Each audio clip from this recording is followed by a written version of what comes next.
Welcome to my channel లీలా గన్ని. ఈరోజు నేను Andhra style చేపల పులుసు ఎలా చేయాలో చూపించబోతున్నానండి. నిజంగా ఆంధ్రాలో చేపల పులుసు అనేదే పెట్టింది పేరు, అంత టేస్టీగా ఉంటుంది. సో అంతే టేస్టీగా ఈ చేపల పులుసు మీకు చేసి చూపించబోతున్నాను. మీరు కూడా తప్పకుండా ట్రై చేయండి, చాలా టేస్టీగా ఉంటుంది. దీనికోసం నేను ఇలా చేపలు తీసుకున్నాను. దీనికి ఒక ముళ్ళు ఉంటుందండి, బాగా ఉప్పేసి కడిగేస్తే వాసన లేకుండా ఉంటుంది. కడిగేసుకున్న దీంట్లోకి మనం ఉప్పు, పసుపు, కారం, ఏ చేపల పులుసుకి కొంచెం కారం ఎక్కువ ఉంటేనే టేస్టీగా ఉంటుందండి. సో కొంచెం కారం ఎక్కువే వేసుకోండి. అలాగే నిమ్మకాయ వేసుకోవాలి.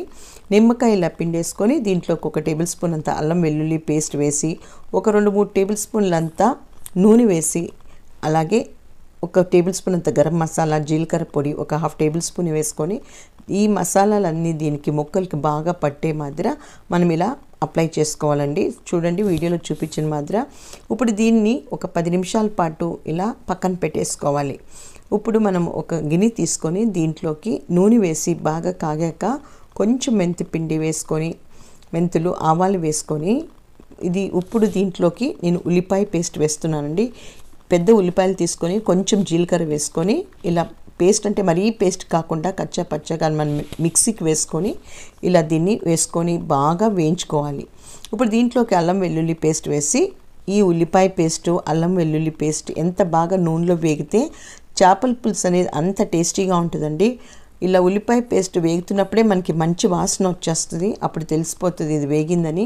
ఇప్పుడు దీంట్లోకి కరివేపాకు వేసాం. పులుసులోకి కరివేపాకు వేస్తేనే టేస్టీగా ఉంటుందండి. సో ఇలా వేసాక దీంట్లోకి మనం ఇప్పుడు ఉప్పు వేసుకోవాలి. అప్పుడే మనం మ్యారినేట్ చేసినప్పుడు ఉప్పు వేసుకున్నాం కదండి, దాన్ని చెక్ చేసుకొని ఇప్పుడు ఉప్పు, పసుపు, కారం అనేది అడ్జస్ట్ చేసుకోండి. సో ఈ స్పైసెస్ కూడా ఈ నూనెలో బాగా వేగాలి. ఇలా వేగితేనే కొంచెం ఆ కారం అనేది పచ్చివాసన లేకుండా ఉంటుందండి. సో వేగాక మనం దీంట్లోకి ఇలా చింతపండు గుజ్జుని వేసుకోవాలి. ఒక 2 సైజు నిమ్మకాయ సైజ్ అంతా చింతపండుని తీసుకొని దాన్ని నానబెట్టేసి వేసామండి. ఈ పులుసు అనేది బాగా ఉడకాలి. ఇలా సైడ్స్ అంతా నూనె వస్తేనే అప్పుడు తెలుస్తుందండి మనకి పులుసు అనేది టేస్టీగా బాగా ఉడికిపోయిందనేసి. ఇప్పుడు ఈ కన్సిస్టెన్సీ వచ్చినప్పుడు మనం దీంట్లోకి మ్యారినేట్ చేసి పెట్టుకున్న ఈ చేపల ముక్కల్ని కూడా దీంట్లో వేసుకోవాలి. ఈ ముక్కలన్నీ ఎక్కువగా కదుపుకూడదండి. ఫస్టే మనం ఒకసారి కలిపేసుకోవాలి, తర్వాత ఉడికినప్పుడు కదుపుకుంటే ముక్కలన్నీ చితికిపోతాయి. సో ఇలా ఒకసారి కదిపేసుకొని ఈ కన్సిస్టెన్సీలో మీరు చెక్ చేసుకోండి. ఉప్పు, కారం అనేది తక్కువ వస్తే మీరు ఇక్కడే వేసుకోండి.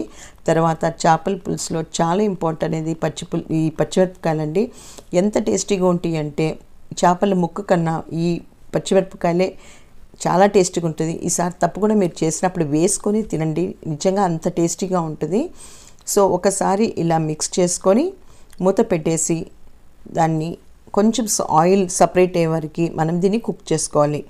సో చూడండి ఆయిల్ అంతా సైడ్స్ వచ్చింది. ఇప్పుడు కొత్తిమీర వేసుకొని దీన్ని సర్వ్ చేసుకోవచ్చు.